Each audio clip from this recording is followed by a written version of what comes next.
കൊച്ചിയിൽ നിന്ന് Gulf രാജ്യങ്ങളിലേക്കുള്ള 2 air India വിമാനങ്ങളുടെ യാത്ര മാറ്റി. പശ്ചിമേഷ്യയിലെ സംഘർഷങ്ങളുടെ പശ്ചാത്തലത്തിലാണ് യാത്രാ സമയത്തിൽ മാറ്റം വന്നത്.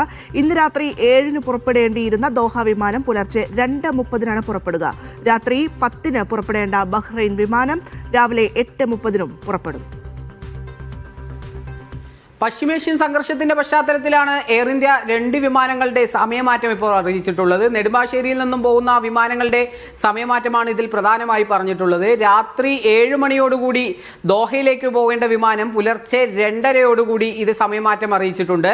മാത്രമല്ല ബഹ്റൈനിലേക്ക് രാത്രി 10 മണിയോട് പോകേണ്ട വിമാനം നാളെ രാവിലെ 8 മണിയിലേക്ക് മാറ്റിയതായും എയർ ഇന്ത്യ കമ്പനി അറിയിച്ചിട്ടുണ്ട്.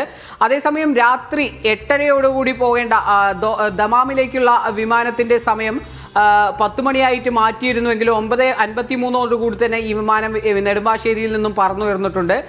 പ്രധാനമായും പശ്ചിമേഷ്യൻ സംഘർഷത്തിന്റെ പശ്ചാത്തലത്തിൽ തന്നെയാണ് ഇത്തരം ഒരു നടപടി ഉണ്ടായിരിക്കുന്നത് എന്നാണ് എയർ ഇന്ത്യ കമ്പനി അറിയിച്ചിട്ടുള്ളത്. തങ്ങളുടെ യാത്രക്കാർക്ക് നേരിടുന്ന ബുദ്ധിമുട്ടുകളിൽ തങ്ങൾ ഖേദം പ്രകടിപ്പിക്കുന്നതായും കമ്പനി അറിയിച്ചിട്ടുണ്ട്. മാത്രമല്ല ഷെഡ്യൂൾ ചെയ്തിട്ടുള്ള വിമാനങ്ങളിലേക്ക് കയറാനെത്തുന്ന യാത്രക്കാർ എയർപോർട്ടിലേക്ക് ഇറങ്ങുന്നതിന് മുൻപ് തന്നെ വീണ്ടും ഒന്നുകൂടി പരിശോധിക്കേണ്ടതായിട്ട് കമ്പനിയുമായിട്ട് ബന്ധപ്പെട്ടുള്ള വൃത്തങ്ങളിൽ പരിശോധിക്കേണ്ടതായിട്ടും ഇവർ അറിയിച്ചിട്ടുണ്ട്.